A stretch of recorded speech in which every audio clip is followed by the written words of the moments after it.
While my son and his wife were frantically calling every real estate office and bank in Los Angeles, trying to understand how their $1.2 million dream house and all their investment properties had been legally transferred out of their names in a single morning, I was sitting in my new oceanfront condo in Malibu, enjoying my morning coffee, and finally understanding that sometimes the family members who abandon you on the side of the 405 freeway during a stroke scare are about to discover they just left the wrong 70-year-old woman stranded.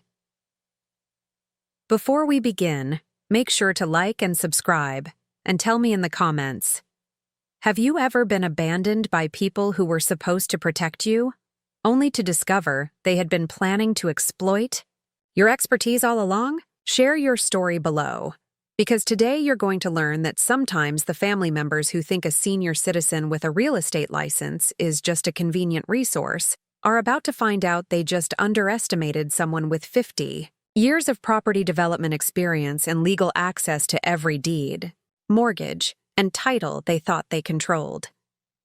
This story is about the scorching August afternoon when I realized that my own son, the child I'd raised alone after his father walked out, put through business school with every rental property, profit I could generate, supported through his early entrepreneurial failures, and helped establish his successful property investment empire across Southern California, had been systematically treating me like an unpaid real estate consultant while positioning himself to inherit my multi-million-dollar portfolio without ever showing me basic human respect or consideration.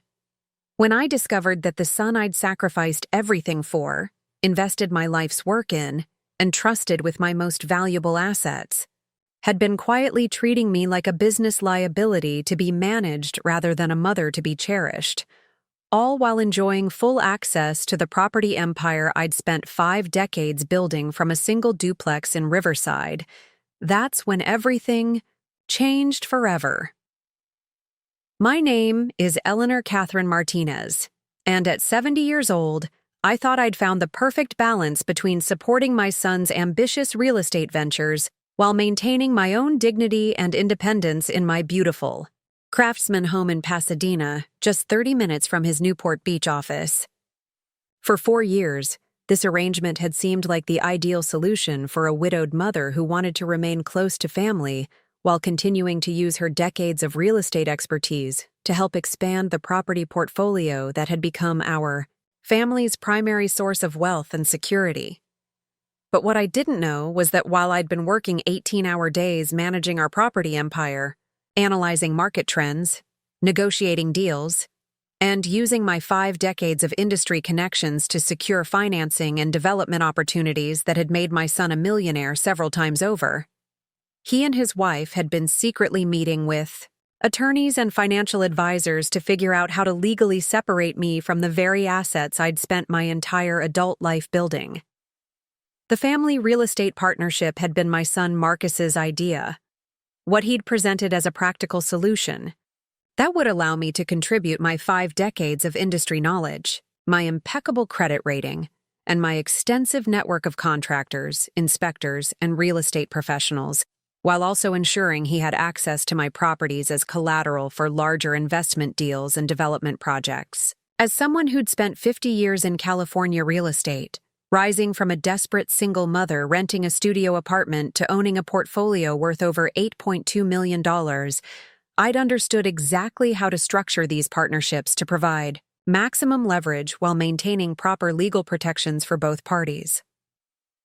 What I hadn't understood was that my son Marcus Antonio Martinez and his wife Jessica Chen Martinez had been viewing my real estate expertise and property portfolio not as evidence of my continued value and competence, but as convenient assets they could control while treating me with the kind of casual disrespect typically reserved for hired help, rather than the woman who'd built everything they were benefiting from.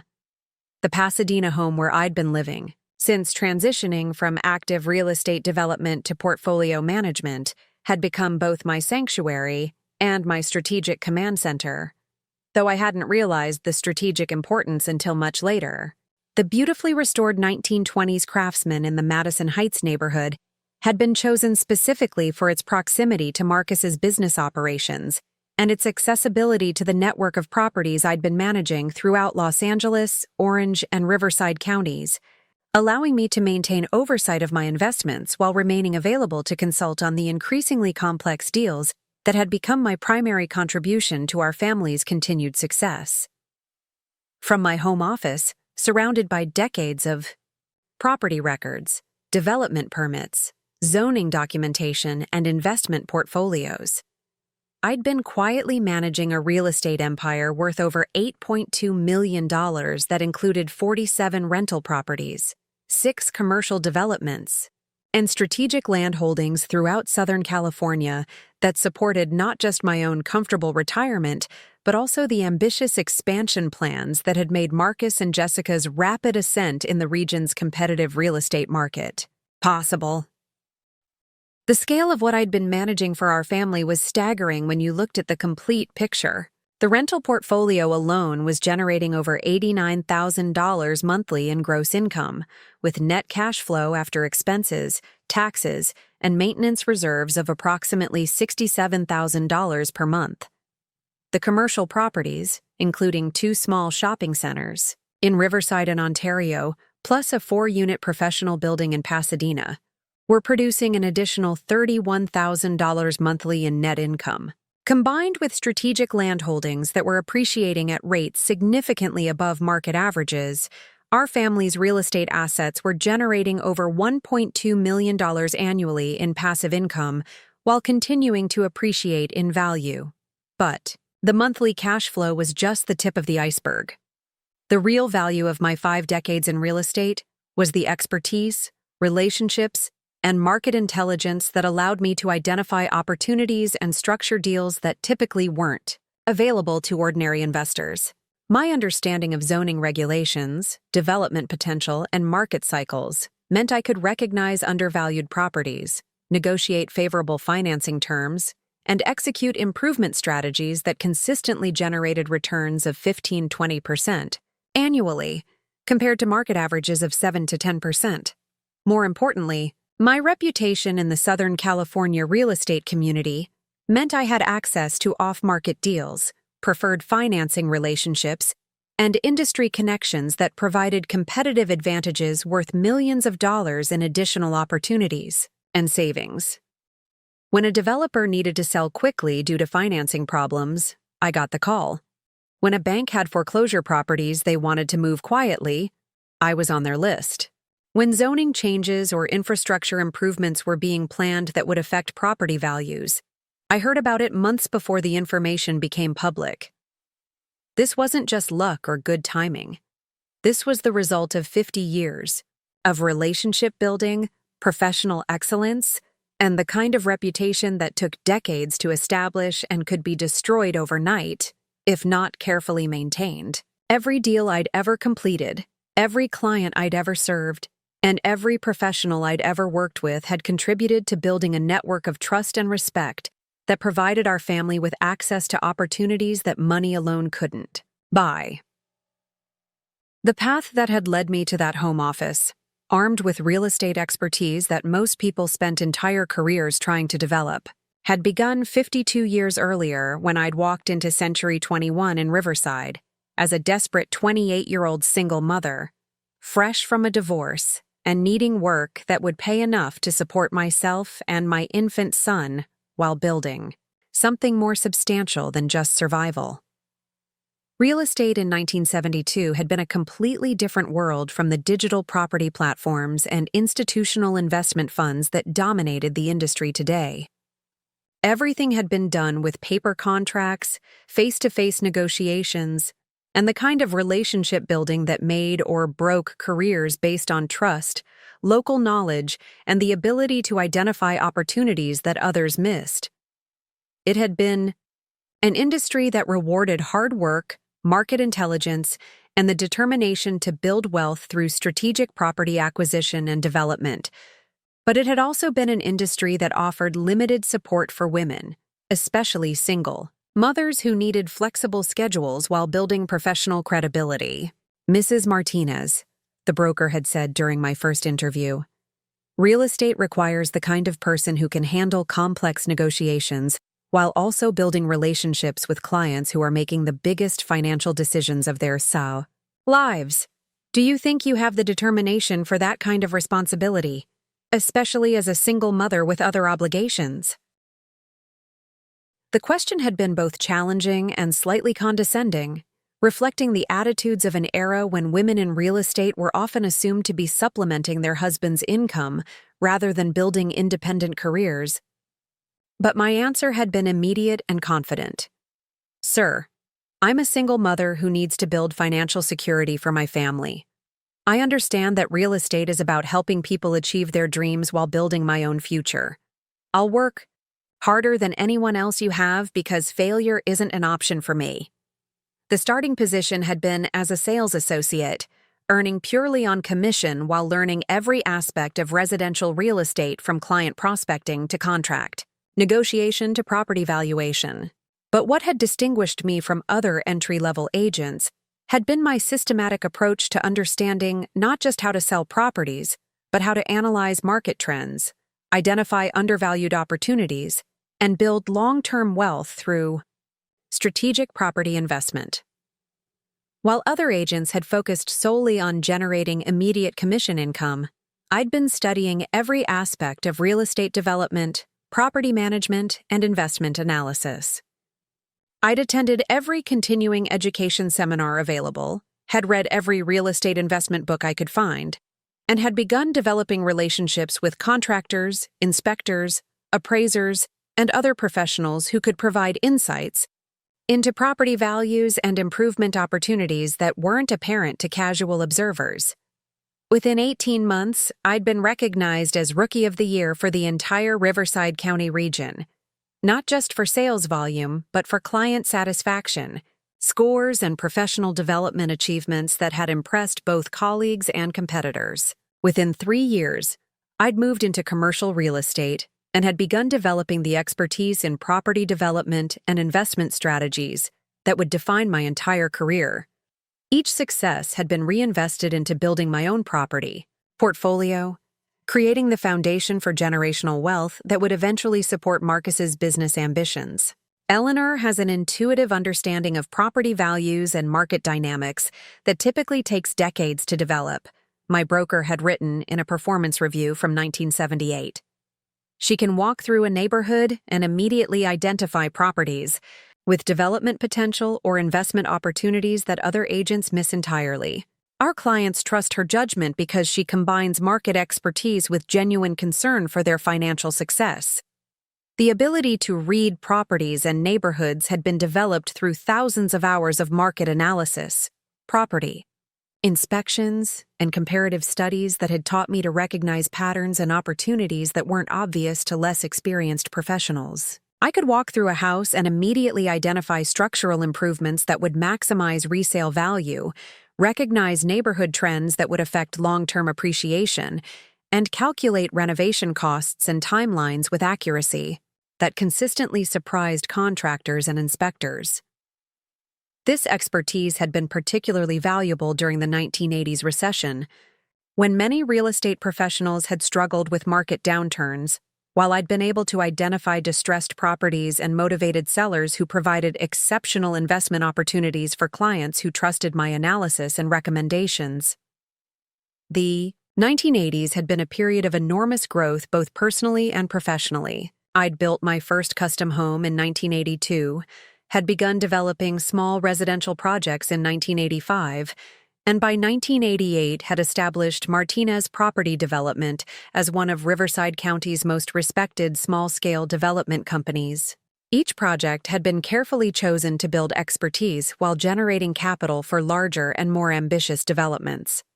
Martinez Property Development had started with a simple concept: identify undervalued properties in emerging neighborhoods, design improvements that would maximize both functionality and market appeal, and execute construction projects with quality standards that ensured long-term value retention and customer satisfaction.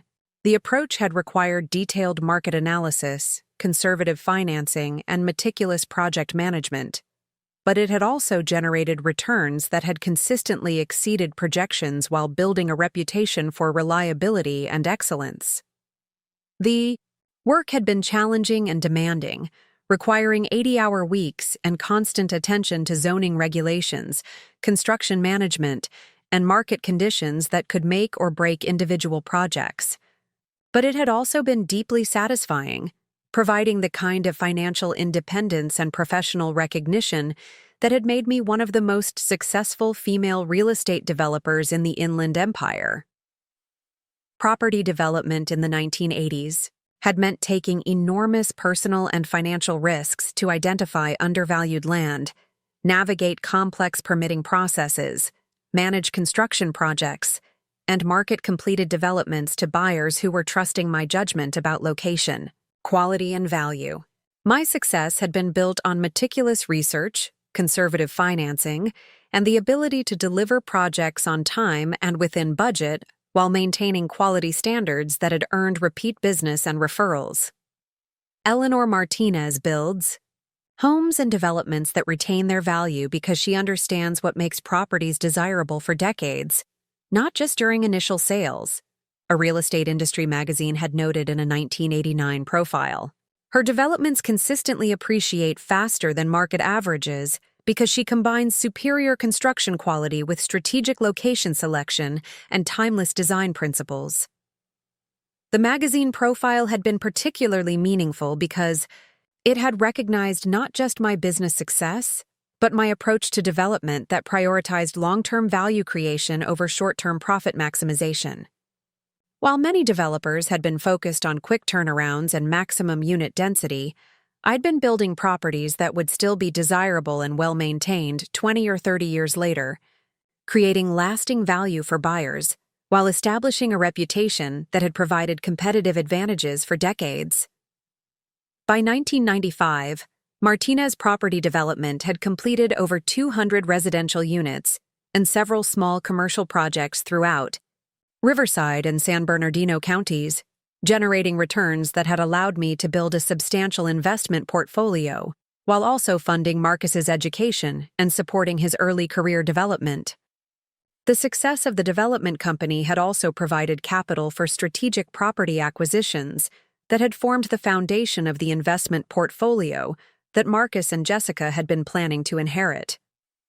The transition into pure investment and portfolio management had come in the early 2000s, as I'd shifted from active development to strategic property acquisition and management of existing assets. This phase of my career had required different skills: analyzing rental markets, optimizing property performance, and coordinating maintenance and improvements across multiple properties while maximizing cash flow and long-term appreciation. Portfolio management had turned out to be even more complex than development, requiring sophisticated understanding of market cycles, tenant management, maintenance scheduling, and financial planning that balanced current income generation with long-term value preservation. Each property in my portfolio had required individual attention and customized management strategies that reflected its location, tenant base, and market position. By 2010, my property portfolio had grown to include 47 rental units, 3 small commercial properties, and strategic land holdings throughout Southern California, generating passive income that had supported both my comfortable retirement and Marcus's ambitious plans to expand into larger-scale commercial development projects. The portfolio's performance had been consistently superior to market benchmarks, reflecting both the quality of the original acquisitions and the effectiveness of my ongoing management strategies. The family partnership arrangement that had seemed so promising when Marcus had proposed it in 2020 had been designed to leverage my decades of experience and established portfolio to accelerate his transition from small-scale residential investments to major commercial development projects. The plan had been to combine my properties as collateral, my industry relationships as resources, and my expertise as guidance for deals that could generate returns far beyond what either of us could achieve independently. "Mom, this partnership could transform our family's financial future," Marcus had said during our initial discussions about combining our real estate operations. "Your expertise and portfolio combined with my energy and ambition, could create opportunities that would benefit multiple generations of our family. The proposal had seemed both logical and emotionally satisfying, providing a way to ensure that my life's work would continue to grow and provide benefits for my family, while also giving Marcus access to the resources and guidance he needed to achieve his professional goals. More importantly, the partnership had seemed to represent genuine respect for my contributions and recognition that my experience and assets were valuable resources that deserved to be honored rather than simply inherited. What Marcus had presented as a mutually beneficial partnership that would honor my contributions while building generational wealth had actually become a systematic exploitation of my assets and expertise while gradually eliminating my authority and respect within our family business operations. The legal structure Marcus had proposed had seemed appropriate and protective, establishing joint ownership and management arrangements that would provide him with access to my resources while maintaining my oversight and decision-making authority. The partnership agreements had been carefully drafted to ensure that my interests were protected while also providing the flexibility necessary for pursuing large-scale development opportunities. But what I hadn't realized was that Marcus and Jessica had been viewing the partnership arrangements not as permanent family business structures, but as temporary stepping stones that would provide them with access to my assets, while they developed strategies for eventually gaining complete control over properties and resources I'd spent 50 years building. The signs of their true intentions had been subtle at first. Small changes in language during business discussions, casual suggestions about streamlining decision-making processes, and occasional comments about my age and energy levels that had seemed like natural observations, rather than systematic preparations for eliminating my involvement in managing my own assets.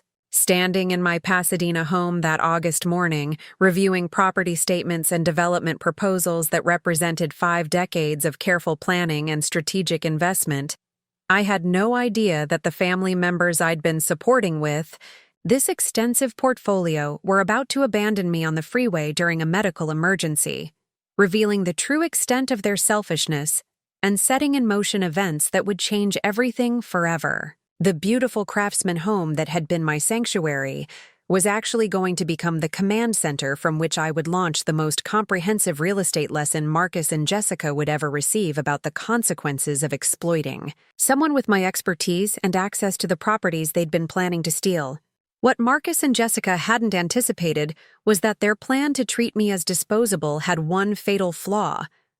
I was actually the person who understood our family's real estate operations better than they did, had legal access to deeds and titles they'd forgotten existed, and possessed the industry knowledge necessary to restructure their entire property world in ways they'd never see coming. The investigation that would follow would expose months of systematic planning to eliminate me from properties I'd purchased, developed, and managed for decades, and the response would transform our family dynamics forever while teaching them that some people fight back with consequences they never imagined possible. Sometimes the people who think you're just a convenient resource are about to discover you're actually someone with the power to restructure their entire financial future. Marcus and Jessica were about to learn that abandoning someone on the freeway was the most expensive mistake they'd ever made in their lives. Standing in my Pasadena home office that August morning, reviewing the increasingly concerning patterns in Marcus and Jessica's behavior toward me, I couldn't help but reflect on how dramatically different my life had become from those desperate early days when I'd first walked into that Century 21 office in Riverside, carrying nothing but determination and a burning need to build something substantial for my infant son and myself. But to comprehend the full scope of what was building toward that devastating freeway incident, you need to understand the journey of professional excellence, strategic thinking, and relentless hard work that had transformed a terrified single mother into one of Southern California's most successful real estate investors. A journey that had made Marcus and Jessica's systematic disrespect both possible and ultimately catastrophic. My transformation from struggling single mother to real estate mogul had begun 52 years earlier, when I'd been born Eleanor Catherine Richardson to parents who understood that in America, Real estate ownership was the foundation of genuine financial security and generational wealth building. My father, Roberto Richardson, had been a construction foreman for major residential developments throughout the San Gabriel Valley, specializing in the kind of large-scale housing projects that had transformed Southern California during the post-war boom of the 1950s and 1960s. Mija, my father had said during one of our regular Sunday afternoon drives through different neighborhoods, pointing out various properties and developments. In this country, the people who own land and buildings are the ones who build real wealth. Everything else, jobs, businesses, even money in banks, can disappear overnight. But land and properly maintained buildings will provide security for your children and your children's children.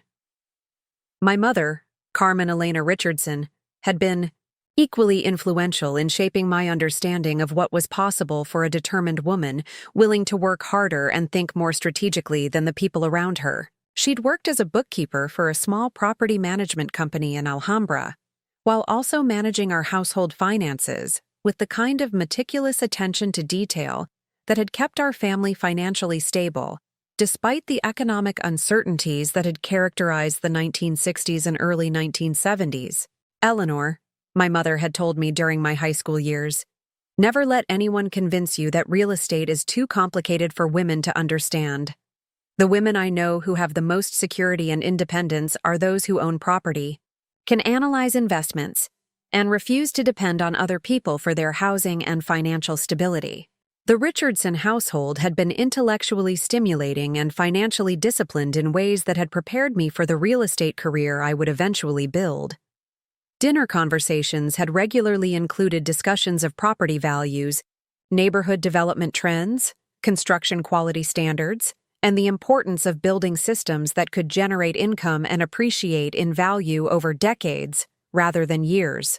Our home had been filled with real estate magazines, construction trade publications, and the kind of analytical thinking that had made complex property investments seem manageable rather than overwhelming. By age 16, I'd already been helping. My mother analyzed rental property advertisements, had developed sophisticated understanding of property valuation principles, and had begun to understand that successful real estate investment required much more than just buying and holding properties. It required strategic thinking, market analysis, and deep knowledge of zoning, construction, and financing systems that most people never bothered to learn. My academic journey had begun at Alhambra High School, a public school known for its strong business and technical education programs that had emphasized practical skills and real-world applications rather than just theoretical knowledge. The school's approach to education had emphasized analytical thinking, project management, and the kind of personal discipline that would serve me well in the competitive and demanding world of real estate development and investment. At Alhambra High, I'd excelled in mathematics, business studies, and technical drawing, while also developing the organizational skills and attention to detail that would characterize my entire approach to property analysis and investment decision-making. The school's student body had included children of contractors, real estate agents, small business owners, and skilled tradespeople who understood that practical knowledge and hard work were the primary paths to economic advancement and financial independence. Miss Richardson, my business education teacher had written in a recommendation letter that I'd found years later, demonstrates the rare combination of analytical intelligence and practical common sense that characterizes natural leaders in business and real estate. She has the mathematical skills to understand complex financial relationships and the personal judgment to make sound decisions under pressure. My senior project at Alhambra High had focused on analyzing the economic impact of freeway construction on residential property values in different San Gabriel Valley communities, research that had required me to interview real estate agents, property appraisers, and city planning officials about the relationship between infrastructure development and long-term property appreciation. The project had given me my first taste of the complex analysis and relationship management that would characterize my real estate career. Graduating from high school in 1970, I'd planned to attend Cal Poly Pomona to study business administration with a focus on real estate development. But life had other plans, and by age 20, I'd married Daniel Martinez, a promising young contractor who'd seemed to share my ambitions for building wealth through strategic property investments and small-scale development projects. The marriage had started with shared dreams and complementary skills that had seemed perfect for building a real estate business together. Daniel had possessed construction expertise and trade relationships that would have been valuable for development projects, while I'd brought analytical skills and market knowledge that could identify opportunities and structure profitable investments. For the first few years, we'd worked together on small fix-and-flip projects that had generated modest profits while we'd planned for larger and more ambitious ventures. But by 1972, it had become clear that Daniel's priorities had shifted away from building long-term wealth toward immediate gratification and lifestyle spending that had made systematic investment accumulation impossible. While I'd wanted to reinvest profits into acquiring additional properties and building a substantial portfolio, Daniel had preferred to spend our earnings on expensive trucks, recreational vehicles, and entertainment that had provided no lasting value or investment return. The fundamental disagreement about financial priorities had been exacerbated by Daniel's increasing involvement with friends and activities that had taken him away from our shared business goals and family responsibilities. By the time Marcus had been born in early 1972, Daniel had essentially abandoned any pretense of being a reliable business partner or committed family man. The divorce had been finalized in August 1972, leaving me as a single mother with an infant son, minimal financial resources, and an urgent need to build income and stability as quickly as possible. Daniel had provided no ongoing financial support and had shown no interest in maintaining relationships with Marcus, effectively disappearing from our lives and leaving me to build our future entirely independently. Standing in the Century 21 office that September morning in 1972, holding baby Marcus while discussing employment opportunities with the broker, I'd understood that I was starting from zero and that every decision I made would directly impact not just my own survival, but my son's future opportunities and security. Mrs. Martinez, the broker, James Patterson, had said during our initial meeting, "Real estate can be an excellent career for someone with your motivation and circumstances, but it requires complete commitment and the ability to work irregular hours while building a client base. Are you prepared for that kind of challenge while also raising a young child?" The question had been both practical and slightly skeptical, reflecting the realities of an industry where success required extensive networking, weekend work, and the kind of availability that seemed difficult to maintain as a single mother. But my answer had been based on absolute necessity rather than casual career interest. "Mr. Patterson, I need to build financial security for my family, and I believe real estate provides the best opportunity for someone willing to work harder and learn faster than the competition. I understand that success will require sacrifice and dedication, but failure isn't an option for me." The starting position had been as a sales associate working purely on commission, with no guaranteed income and complete responsibility for generating my own leads, managing my own schedule, and building relationships with potential clients who had no reason to trust an inexperienced agent with their most important financial decisions. The early months had been financially terrifying and emotionally exhausting. I'd been working 60-hour weeks while arranging childcare for Marcus, studying for licensing exams and continuing education requirements, and learning the complex legal and financial aspects of real estate transactions that could make or break deals worth hundreds of thousands of dollars. But what had distinguished me from other entry-level agents had been my systematic approach to understanding not just the mechanics of real estate sales, but the underlying economic and market forces that determined property values, neighborhood trends, and investment opportunities. While other agents had focused solely on generating immediate commission income, I'd been studying every aspect of property analysis, market research, and investment strategy that could provide long-term career advantages. My first major breakthrough had come 6 months into my real estate career, when I'd identified a small apartment building in Riverside that was being offered for sale by an elderly owner who needed to liquidate quickly due to health problems. The property had been poorly marketed and had attracted little interest from other agents because it needed significant maintenance and had been priced based on current rental income rather than potential after improvements. But my analysis had shown that with approximately $15,000 in renovations and improved management, the property could generate 40% higher rental income while also appealing to a better class of tenants who would take better care of the units and provide more stable, long-term occupancy. The total investment, including purchase price and improvements, would have been $89,000, with projected annual cash flow of over $18,000 after all expenses. I'd presented the opportunity to 3 different investor clients, but none had been willing to take on the renovation project or trust the projections of a relatively inexperienced agent. Frustrated by the missed opportunity, but convinced of my analysis, I'd made the decision that would change my entire career trajectory. I decided to purchase the property myself, using every dollar I could scrape together for the down payment, and financing the improvements through a combination of personal credit and contractor relationships I'd been developing. Eleanor, are you sure you want to take this kind of risk when you're just starting your career and supporting a young child? James Patterson had asked when I'd informed him of my decision. Real estate investment can be very profitable, but it can also be financially devastating if projects don't work out as planned. But I'd been confident in my analysis and had understood that the opportunity represented exactly the kind of strategic risk-taking that separated successful real estate professionals from those who remained dependent on commission income throughout their careers. Mr. Patterson, I've studied this property and this market more thoroughly than any client I could present it to.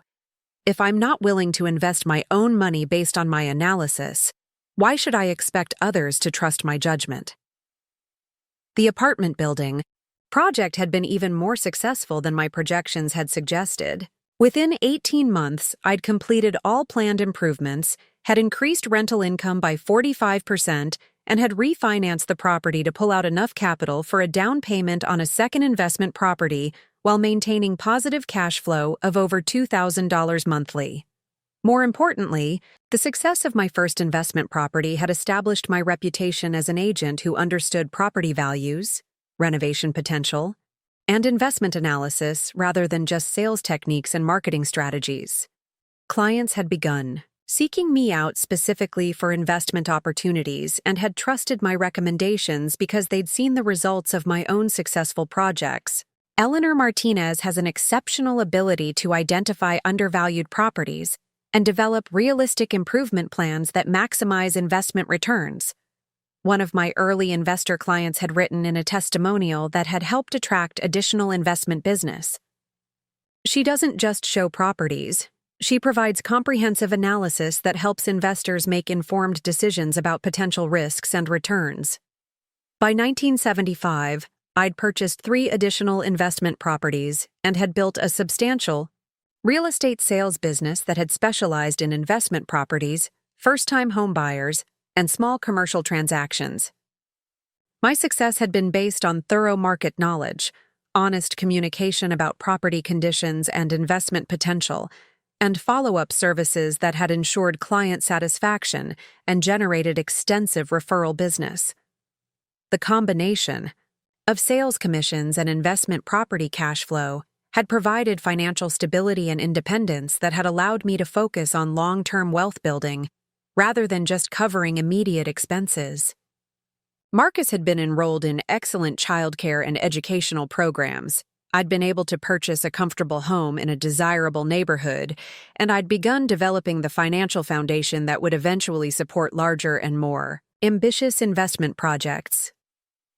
The transition into property development had begun in 1978, when I'd identified a parcel of undeveloped land in Riverside that was being offered for sale at below-market prices due to the owner's financial difficulties and the need for quick liquidation. The property had been zoned for residential development, but had required extensive site preparation, utility installation, and navigation of complex permitting processes that had deterred most potential buyers. My analysis had shown that the land could support 8 single-family homes that would appeal to first-time buyers and young families who were being priced out of more established neighborhoods closer to Los Angeles. The total development cost, including land acquisition, site preparation, construction, and marketing, would have been approximately $420,000, with projected sales revenue of over $680,000 based on comparable properties in similar developments. The project had required skills and knowledge that went far beyond traditional real estate sales, including understanding of zoning regulations, construction management, contractor coordination, and development financing that most real estate agents never acquired. But I'd been determined to expand my expertise and had spent months studying development processes, building relationships with contractors and subcontractors, and learning about construction schedules and quality control. That would be essential for successful project completion. Eleanor, residential development is a completely different business from real estate sales, my banker had warned when I'd applied for development financing. The risks are much higher, the timelines are longer, and the capital requirements are substantial. Are you sure you're ready for this kind of project?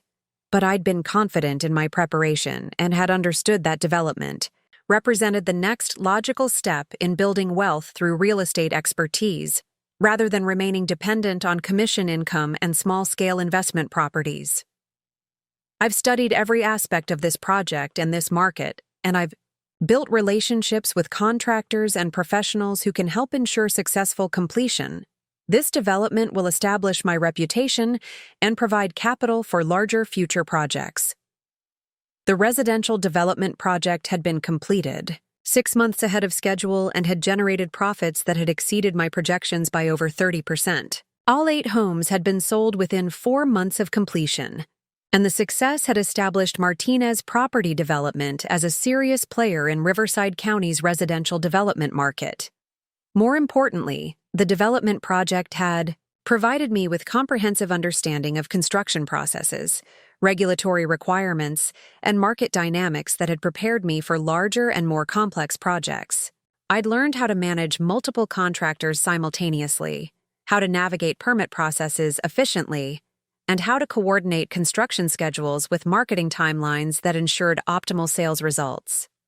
Eleanor Martinez has demonstrated exceptional project management skills and market understanding that resulted in a highly successful residential development, the Riverside County Planning Department had noted in a project completion report. Her attention to detail and quality standards established new benchmarks for small-scale development in the region. Throughout the early 1980s, Martinez Property Development had completed 12 additional residential projects throughout Riverside and San Bernardino counties, ranging from small infill developments to larger subdivisions that had included amenities like community pools, landscaped common areas, and architectural design standards that had commanded premium prices compared to competing developments. Each project had been carefully selected based on market analysis, location advantages, and potential for superior returns compared to alternative investment opportunities. My approach had been to focus on quality rather than quantity, ensuring that every development reflected superior planning, construction quality, and design standards that would maintain their value and appeal for decades after completion. The why. Success of Martinez Property Development had also generated capital that had allowed me to continue expanding my investment property portfolio, purchasing carefully selected rental properties that had provided stable cash flow while appreciating in value. By 1985, I'd owned 23 rental units and had completed 16 development projects that had established my reputation throughout the Inland Empire's real estate community. The financial foundation I'd been building had also enabled me to provide Marcus with excellent educational opportunities, including private schools, educational travel, and enrichment programs that had broadened his perspectives and prepared him for the business education that would eventually lead to his own real estate career. "Mom, I want to understand how you built all this," Marcus had said during his high school years, when he'd begun showing genuine interest in real estate and business. I want to learn about property analysis and development so I can contribute to what you've created and maybe expand it even further.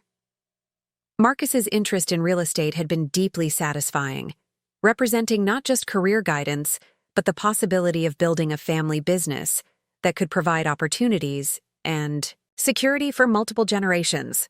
I'd begun including him in property visits, development project meetings, and business planning sessions that had given him practical education in real estate analysis and decision-making processes. By the time Marcus had graduated from USC's business school in 2007, he'd had more comprehensive real estate education and practical experience than most professionals acquired during their entire careers. He'd worked summers with contractors on development projects, had assisted with property management and tenant relations, and had developed sophisticated understanding of market analysis and investment evaluation that had prepared him for immediate contributions to our family's real estate operations. The recession of 2008-2010 had provided exceptional opportunities for strategic property acquisitions at below-market prices, and Marcus had been instrumental in identifying and analyzing distressed properties that had become available due to foreclosures and motivated sellers who'd needed quick sales to address financial difficulties. Mom, this market downturn is providing opportunities that might not be available again for decades, Marcus had observed during our property acquisition planning in 2009. If we can structure our financing carefully and focus on properties with strong fundamentals, we could significantly expand our portfolio while prices are temporarily depressed. Marcus's analysis had been sophisticated, and his enthusiasm had been infectious, leading to a coordinated acquisition program that had added 18 properties to our portfolio between 2008 and 2012. The properties we'd purchased during this period had appreciated by an average of 85% over the following decade, generating both cash flow and equity growth that had substantially increased our family's net worth. The success of our coordinated investment strategy had reinforced my confidence in Marcus's judgment and had led to the formal partnership arrangements that had seemed like the natural evolution of our collaborative real estate activities. What I'd interpreted as shared commitment to family wealth building had actually been Marcus's strategic positioning to gain access to assets and expertise he'd eventually planned to control independently. But standing in my Pasadena home office, that August morning, surrounded by 50 years of real estate achievements and family investment success, I'd had no understanding that the son I'd raised and educated and mentored was about to abandon me on a freeway during a medical emergency, revealing the true scope of his ingratitude and setting in motion events that would demonstrate exactly what happened when people underestimated someone with my capabilities and legal access to properties worth over $8 million. The real estate, expertise, industry relationships, property ownership, and professional determination that Marcus and Jessica had been taking for granted were actually going to become the foundation for teaching them the most expensive lesson of their lives, about respecting the people who'd invested everything in making their success possible.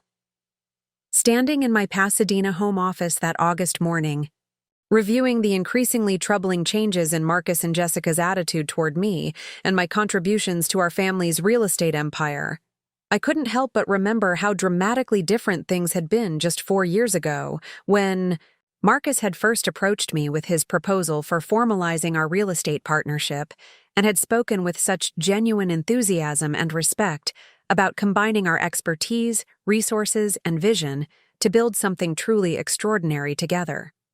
It was a conversation that had taken place during what I now recognize as the golden beginning of our adult business relationship, a period when Marcus and Jessica seemed genuinely committed to honoring my decades of sacrifice and expertise, while building the kind of multi-generational wealth management system that would secure our family's financial future for decades to come.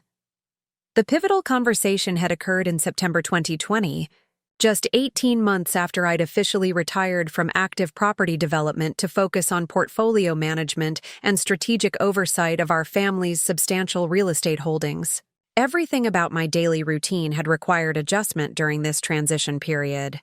From shifting away from hands-on project management to developing systems for coordinating property maintenance, tenant relations, and investment analysis across our 47 rental units and multiple commercial properties. Marcus had visited me that Sunday afternoon in my Pasadena home, arriving with fresh pastries from Republic of Pie and a comprehensive business proposal that he and Jessica had been developing for several months. The gesture had touched me deeply during those months when I'd been adjusting to retirement and wondering whether my expertise and experience would continue to be valued and utilized in meaningful ways. Mom, I've been thinking extensively about our family's real estate situation and the opportunities we're missing by not coordinating our efforts more systematically, Marcus had said, as we'd sat in my living room surrounded by property files, market analysis reports, and investment documents that had been accumulating throughout my transition from active development to portfolio management.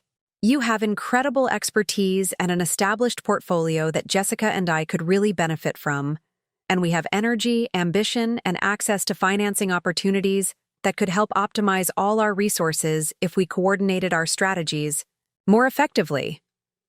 Marcus's proposal had seemed both thoughtful and strategically sophisticated, reflecting the kind of analytical thinking and long-term planning that had characterized his approach to complex business challenges throughout his career.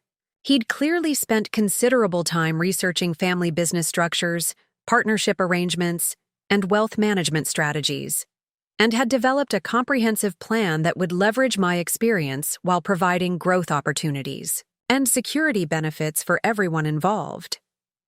I know retirement has left you managing complex investment decisions and property oversight responsibilities largely independently, Marcus had continued, spreading out financial projections and organizational charts that demonstrated the thoroughness of their preparation.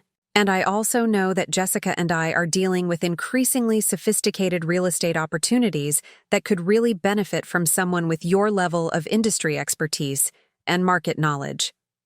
What if we created an integrated family real estate partnership that would help everyone while also ensuring you're not carrying all these management responsibilities by yourself? The partnership structure he'd outlined had seemed like the perfect solution to multiple challenges we'd all been facing independently. Rather than continuing to manage our real estate interests separately while missing opportunities for coordination, economies of scale, and strategic leverage, we could create a unified family business that would maximize our combined resources while providing appropriate security, growth potential, and management efficiency for different investment objectives and risk tolerances. Jessica and I have been discussing this extensively with our financial advisors and estate planning attorneys, Marcus had explained, producing legal documents and business planning materials that demonstrated their serious commitment to developing a sustainable and mutually beneficial partnership structure. We think a comprehensive family real estate partnership would allow us to coordinate our investment strategies, share management responsibilities, and leverage our combined resources while ensuring everyone maintains appropriate autonomy and benefits from the collective success we can achieve together.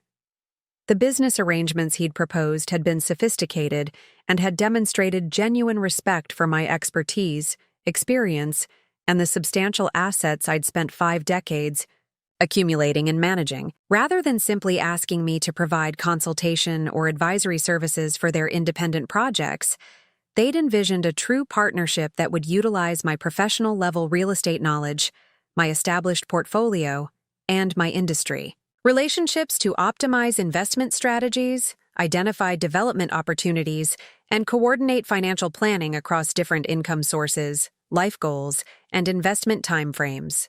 Mom, we want this to be a genuine partnership that recognizes and honors your expertise while also providing enhanced security, growth opportunities, and management efficiency for everyone, Marcus had said with what had seemed like sincere appreciation and respect. You'd be functioning essentially as our family's chief real estate officer, using your decades of industry experience and your established portfolio to anchor strategies that would be much more difficult for Jessica and me to implement independently while we're focused on our other business commitments and career development. But what had impressed me most about Marcus's proposal had been his explicit recognition of the financial sacrifices and investments I'd made throughout his education and early career development, and his understanding that family business partnerships should reflect gratitude, shared commitment, and mutual respect rather than exploitation, assumption of entitlement, or taking advantage of family relationships for personal benefit. Jessica and I have been calculating the total investment you made in my education, career development, and early business ventures, Marcus had continued, producing a detailed financial analysis that had included not just direct educational expenses and business loans, but also the opportunity costs, foregone lifestyle improvements, and reinvested profits that had resulted from my commitment to his success rather than my own immediate gratification. We realize that our current financial situation and business opportunities exist largely because of your sacrifices, strategic thinking, and willingness to invest in my future rather than maximizing your own short-term benefits. We want to make sure our family partnership reflects that contribution and ensures you benefit appropriately from the success you made possible. The financial analysis Marcus had prepared had been both comprehensive and emotionally meaningful, demonstrating that he'd understood not just the monetary value of my contributions, but also the personal sacrifices and strategic decisions that had prioritized his opportunities over my own immediate interests. The total amount he'd calculated, including educational expenses, business startup costs, property down payments I'd provided, and opportunity costs of capital I'd allocated to his development rather than alternative investments, had exceeded $340,000 over the previous 25 years. Marcus, I never expected you to calculate or repay those investments, I'd told him, genuinely moved by his recognition of sacrifices I'd made voluntarily and hadn't expected him to acknowledge so systematically. Supporting your education and career development was my choice as your mother, and seeing your success has been reward enough for me. But Marcus had been insistent that our partnership arrangements should reflect proper appreciation for my contributions rather than treating them as obligations or assumptions that could be taken for granted without acknowledgement or reciprocal consideration. Mom, Jessica, and I believe that successful family businesses are built on mutual respect, fair compensation, and recognition of everyone's contributions rather than assumptions about family obligations, Marcus had replied. We want our partnership to demonstrate that we value your expertise and contributions, not just benefit from them without appropriate appreciation and compensation. During those first months after we'd established the formal partnership structure in November 2020, Marcus and Jessica had shown remarkable appreciation for my real estate management contributions and had seemed genuinely excited about the optimization opportunities, strategic coordination, and enhanced growth potential that had resulted from combining our previously separate real estate operations and investment strategies. My first major contribution to their real estate success had been restructuring their financing arrangements to take advantage of my established banking relationships, superior credit rating, and expertise in commercial real estate financing that had been developed over decades of successful projects and property acquisitions. When I'd reviewed their existing loan arrangements and investment financing in detail, I'd discovered that they'd been paying unnecessarily high interest rates on acquisition loans, had suboptimal property insurance arrangements, and had missed opportunities for tax advantage strategies and depreciation optimization that had been costing them over $47,000 annually in excessive expenses and lost tax benefits. Mom, I can't believe the difference your expertise has made in just 4 months, Marcus had said enthusiastically when I'd presented the results of my financing optimization project during our first quarterly partnership review meeting. The interest savings alone will pay for a luxury vacation to Europe this year, and the tax optimization strategies you developed are going to improve our cash flow by at least $35,000 annually, while also providing better depreciation benefits and estate planning advantages. Marcus's genuine excitement about the financial improvements I'd been able to implement had been deeply gratifying, reflecting the kind of intellectual respect and professional appreciation that had characterized our partnership during its golden period. He'd asked detailed questions about my financing strategies, had shown genuine interest in learning about commercial real estate techniques and market analysis methods, and had expressed pride in having a mother with such sophisticated professional expertise and industry recognition. Jessica had been equally appreciative of my real estate contributions, expressing amazement at the optimization opportunities I'd identified and the systematic improvements I'd been able to implement in their previously disorganized and inefficient property management operations. Eleanor, your real estate experience has already saved us more money than Marcus made in his first 3 years in commercial real estate, Jessica had said as we'd reviewed the results of my initial portfolio analysis and management system development. I had no idea that proper real estate management and strategic financing could have such a significant impact on our actual net worth and monthly cash flow. You're essentially giving us a substantial income increase without us having to acquire additional properties or take on more debt. Jessica's recognition of the monetary value of my contributions had been important validation, especially since her background in finance and business analysis had given her credibility in assessing the sophistication and effectiveness of real estate management strategies and investment optimization techniques. The success of my initial financing, restructuring, and portfolio optimization projects had encouraged Marcus and Jessica to request increasingly comprehensive real estate management services, and I'd gladly expanded my involvement to include acquisition analysis, development opportunity evaluation, and comprehensive business planning that had required my full range of real estate expertise and industry knowledge. My second major project had been developing investment strategies that would coordinate their individual career goals with opportunities for strategic property acquisitions that could provide both immediate cash flow benefits and long-term wealth-building advantages.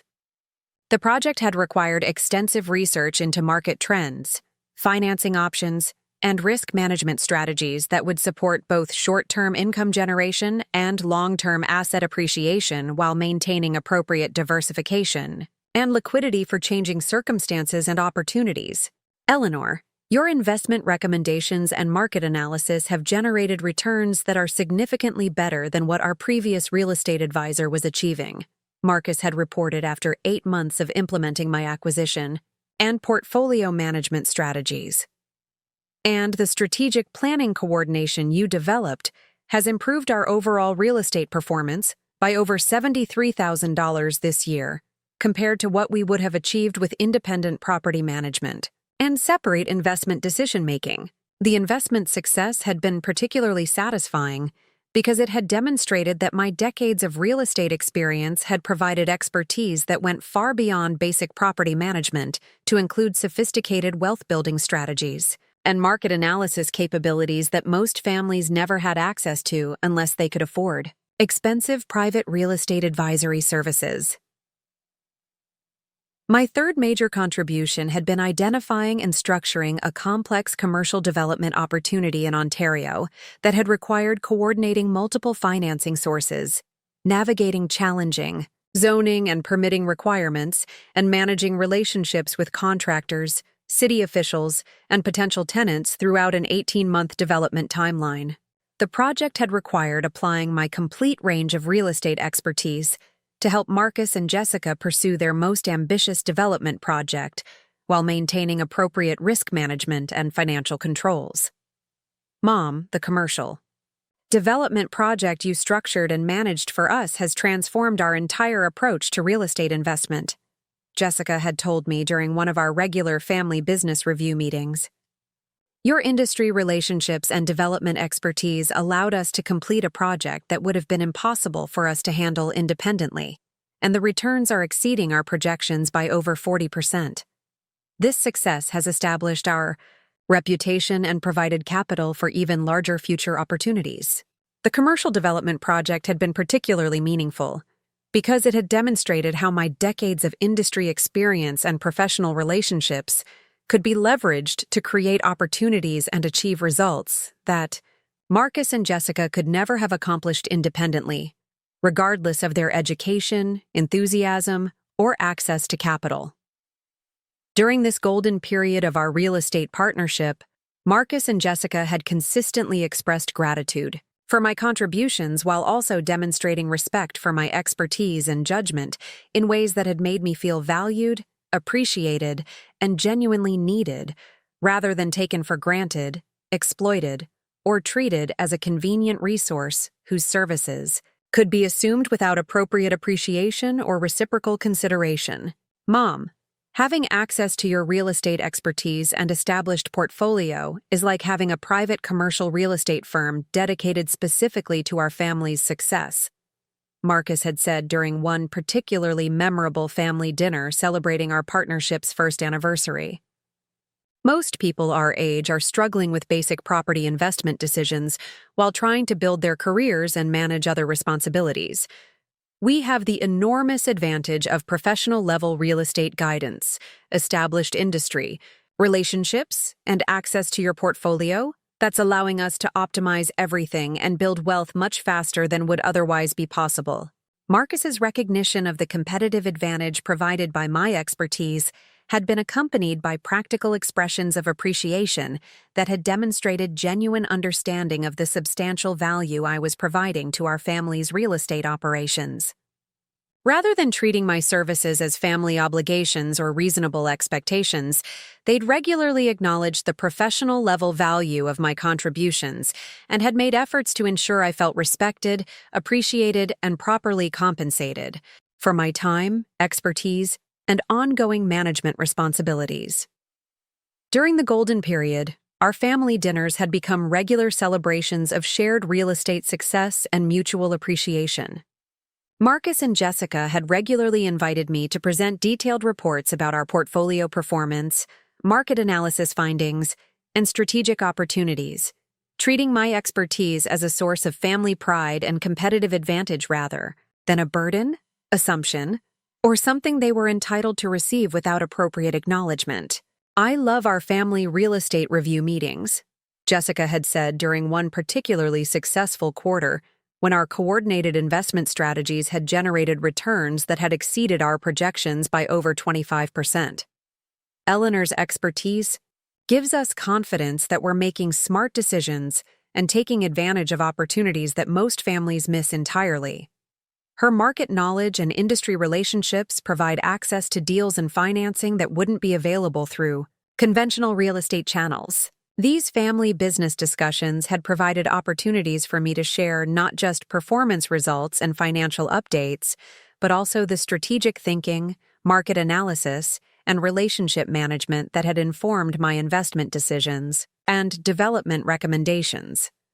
Marcus and Jessica had been genuinely interested in learning about real estate principles, investment strategies, and property management techniques that would enhance their own knowledge while also improving their understanding of wealth-building principles and market dynamics. Eleanor has such sophisticated understanding of real estate markets and development processes, one of Marcus's business associates had observed after joining us for dinner and hearing about our family partnership coordination. Most families never have access to that level of expertise and industry relationships. Marcus and Jessica are incredibly fortunate to have someone with professional real estate experience managing their investment strategies and development opportunities. These professional acknowledgments of my expertise had been personally satisfying, while also contributing to Marcus and Jessica's business reputations within their respective industries.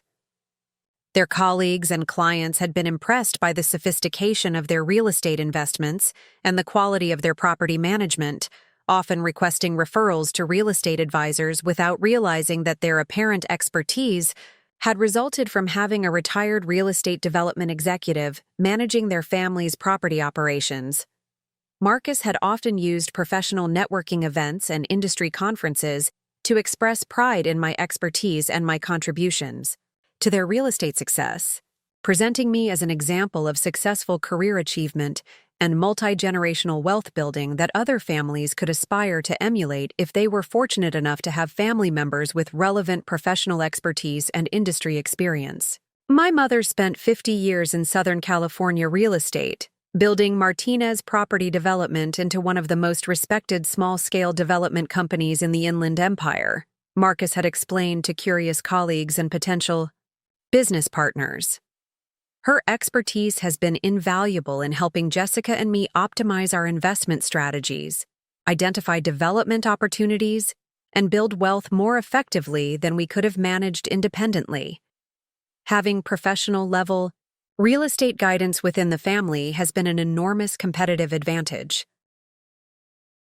During this golden period of our partnership, Marcus and Jessica had also been careful to ensure that our business coordination enhanced rather than diminished my independence, financial security, and personal autonomy. Rather than treating my involvement as an opportunity to control my assets or limit my decision-making authority, they'd structured our arrangements to provide me with enhanced flexibility, additional income streams, and expanded opportunities, while maintaining appropriate boundaries and respect for my individual financial goals and personal preferences. The partnership structure we'd established had included multiple components designed to address different types of real estate activities and investment objectives. The primary partnership had been used for coordinating major acquisitions, development projects, and portfolio management that benefited from centralized oversight, shared resources, and strategic coordination. Secondary arrangements had been designated for smaller investments, property improvement projects, and specialized opportunities that required collaborative planning but maintained individual ownership and management authority. But I'd also maintained completely independent properties and investment accounts for my personal real estate activities, discretionary investments, and individual financial goals that weren't subject to partnership coordination or shared decision-making. Marcus and Jessica had explicitly supported my real estate independence and had regularly encouraged me to pursue personal investment objectives that reflected my individual preferences, risk tolerance, and legacy planning priorities. Mom, we want to make sure our partnership enhances your independence and provides additional opportunities rather than limiting your autonomy or constraining your personal investment decisions, Marcus had said during one of our strategic planning sessions. The goal is to optimize our combined resources and coordinate our major investments while ensuring everyone maintains complete control over their personal financial decisions and individual real estate goals. The respect for my real estate independence had been accompanied by practical support for my individual goals and interests, including encouragement for discretionary investments, property improvement projects, and real estate activities that had reflected my personal preferences and professional interests, rather than partnership priorities or shared family objectives. During this period, Marcus and Jessica had also been explicitly supportive of my social activities and community involvement, understanding that my professional reputation and industry relationships were valuable assets that should be maintained and leveraged rather than neglected or dismissed due to retirement status or assumptions about reduced capability or relevance. My continued involvement in real estate industry organizations, professional networking events, and community development programs had been encouraged and supported as activities that maintained my professional credibility while also providing networking opportunities and market intelligence that could benefit our family's real estate interests and investment strategies. Eleanor's professional relationships and industry knowledge are valuable assets that benefit our entire family, Jessica had observed during one of our strategic planning discussions. Her reputation in the real estate community provides us with access to opportunities, financing relationships, and market intelligence that would be impossible to obtain through conventional channels or commercial real estate services. The golden period had also been characterized by collaborative planning for major real estate decisions that affected our entire family's long-term security, wealth-building objectives, and strategic positioning within Southern California's competitive real estate markets. Rather than making unilateral decisions or simply implementing my recommendations without discussion and input, Marcus and Jessica had insisted on comprehensive consultation and collaborative decision-making that had respected my expertise while also incorporating their perspectives, preferences, and long-term goals. One of our most successful collaborative projects had been developing a comprehensive estate planning strategy that had coordinated tax minimization, wealth transfer planning, and succession arrangements in ways that had optimized benefits for multiple generations while maintaining flexibility for changing circumstances market conditions, and family objectives. Mom, your expertise in real estate development and wealth management is helping us build financial security that will benefit not just us, but potentially future generations, Marcus had said during our estate planning discussions. The strategies you're developing will ensure that our family's real estate wealth continues to grow and provide opportunities for children and grandchildren we haven't even had yet. The estate planning project had been particularly meaningful because it had demonstrated Marcus and Jessica's commitment to long-term family wealth building and multi-generational thinking, rather than just immediate benefit maximization or short-term profit focus. Their willingness to invest time, resources, and careful planning in sophisticated arrangements that might not provide immediate returns had reflected genuine appreciation for wealth-building principles and family financial responsibility. Our collaborative real estate management had also extended to major property acquisitions and development decisions that required coordination between individual preferences, partnership objectives, and our family's overall investment strategies and risk management principles. Rather than making independent decisions that might conflict with our coordinated strategies or compromise our collective objectives, we developed consultation processes that had ensured major real estate activities supported our shared goals, while respecting individual autonomy and personal preferences. The acquisition of the Newport Beach office building that had become Marcus's business headquarters had been our first major test of collaborative real estate decision-making, requiring coordination between their workspace needs, my financing expertise, and our family's overall investment strategies and portfolio diversification objectives. The project had required extensive market analysis, financing optimization, and long-term planning that had demonstrated the benefits of coordinated family real estate management and strategic thinking.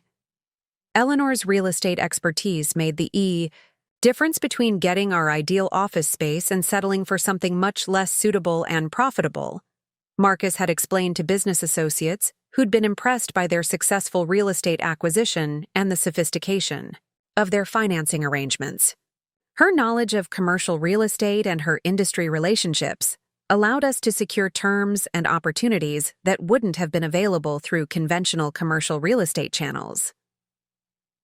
The office building project had been particularly successful because it had demonstrated how my professional relationships and expertise could be leveraged to achieve objectives that would have been difficult or impossible for Marcus and Jessica to accomplish independently, regardless of their business success, professional credentials, or access to capital and financing.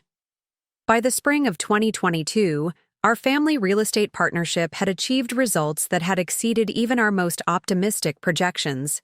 Our combined portfolio performance had outperformed market benchmarks, our strategic acquisitions had generated substantial equity growth, and our overall financial position had improved dramatically compared to what any of us could have achieved through independent real estate management and separate investment decision-making. The success of our real estate partnership had also contributed to enhanced lifestyle opportunities and business advantages for everyone involved.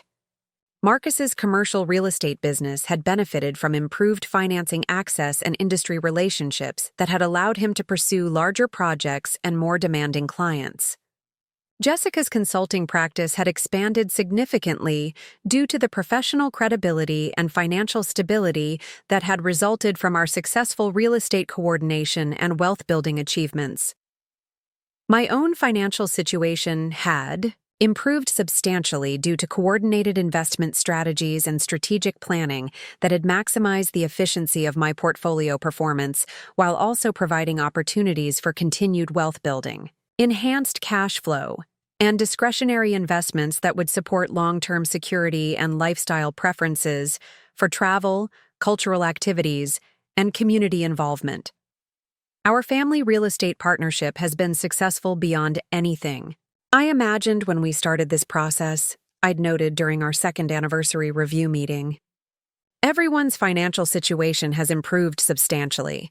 We've achieved investment objectives that would have been impossible independently, and we've built systems and relationships that will continue generating benefits and opportunities for years to come. The anniversary review had been a celebration of mutual success and shared accomplishment that had reinforced everyone's commitment to continued collaboration, strategic coordination, and optimization of our family's real estate potential. Marcus and Jessica had expressed genuine gratitude for my contributions, while also acknowledging that their own commitment to our partnership strategies and their respect for my expertise had been essential for achieving our collective success and building sustainable wealth. "Mom, this partnership has been transformative for our entire family," Marcus had said during the anniversary celebration dinner. "Your expertise has accelerated our wealth building by years, maybe decades, compared to what we could have achieved independently. But more importantly, working together has strengthened our family relationships and given us shared goals and achievements that benefit everyone while honoring your contributions and expertise." The family relationship enhancement had been an unexpected but deeply meaningful benefit of our real estate coordination. Rather than creating stress, conflict, or competition, our collaborative business management had provided regular opportunities for positive interaction, shared problem-solving, and mutual appreciation that had enriched our family dynamics in ways that had extended far beyond financial results and business success.